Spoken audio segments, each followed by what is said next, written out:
Welcome to Andhraprabha. నేను తేజస్వి. ఏపీలో రాజకీయంగా చైతన్యం కలిగిన విశాఖపట్నం లోక్సభ స్థానం పరిధిలో ఉన్న గాజువాక అసెంబ్లీ సీటు 2008లో జరిగిన నియోజకవర్గాల పునర్విభజనలో ఏర్పడింది. అప్పటి నుండి ఇక్కడ జరిగిన ఎన్నికల్లో రాజకీయ పార్టీలకు మిశ్రమ ఫలితాలు లభించాయి. గత అసెంబ్లీ ఎన్నికల్లో జనసేన అధినేత పవన్ కళ్యాణ్ ఇక్కడి నుండి పోటీ చేయడం, ఓటమి పాలవడం ఈ నియోజకవర్గం పేరును రాష్ట్ర రాజకీయాల్లో చర్చనీయాంశంగా మార్చాయి. మరి ఈ ఎన్నికల్లో ఈ సీట్లో ఎవరికి గెలుపు అవకాశాలున్నాయి? గాజువాక అసెంబ్లీ సీటు జనరల్ నియోజకవర్గం. ఇక్కడ 3 లక్షలకు పైగా ఓటర్లున్నారు. ప్రధానంగా కాపు, బీసీ సామాజిక వర్గాల హవా ఇక్కడ ఉంటుంది. గాజువాక, పెదగంట్యాడ మండలాలు ఈ అసెంబ్లీ సీట్ల పరిధిలో ఉన్నాయి. 2009లో నియోజకవర్గం ఏర్పాటైన తర్వాత తొలిసారి జరిగిన అసెంబ్లీ ఎన్నికల్లో ప్రజారాజ్యం తరపున చింతలపూడి వెంకట్రామయ్య గెలుపొందారు.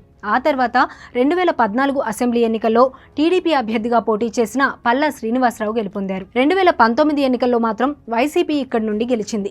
ఇలా నియోజకవర్గం ఏర్పాటైన తర్వాత జరిగిన 3 ఎన్నికల్లో 3 పార్టీలు ఇక్కడి నుండి గెలిచాయి. అయితే టీడీపీ, జనసేన, వైసీపీ విడివిడిగా పోటీ చేయడంతో భారీగా ఓట్లు చీలిపోయి వైసీపీ అభ్యర్థి తిప్పల నాగిరెడ్డి 2019 ఎన్నికల్లో ఇక్కడి నుండి గెలిచారు. 2019 ఎన్నికల్లో వైసీపీ అభ్యర్థి తిప్పల నాగిరెడ్డికి 84,645 ఓట్లు రాగా, జనసేన అధినేత పవన్ కళ్యాణ్కు 70,125 ఓట్లు లభించాయి.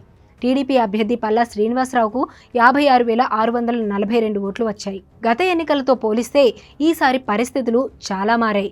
ముఖ్యంగా పవన్పై గెలిచిన తిప్పల నాగిరెడ్డికి ఈసారి వైసీపీ సీట్ ఇవ్వలేదు. వైసీపీ ఇన్ఛార్జీల మార్పుల్లో ఇక్కడ వరికూటి రామచంద్రరావుకు సీటు కేటాయించారు. అయితే టీడీపీ సీనియర్ నేత, మాజీ ఎమ్మెల్యే పల్లా శ్రీనివాసరావు ఈసారి టీడీపీ, జనసేన ఉమ్మడి అభ్యర్థిగా రంగంలోకి దిగుతున్నారు. దీంతో ఆయన గెలుపు అవకాశాలు మెరుగుపడ్డాయి. కాబట్టి ఈసారి గాజువాకలో గెలవాలంటే వైసీపీ తీవ్రంగా శ్రమించాల్సిందే.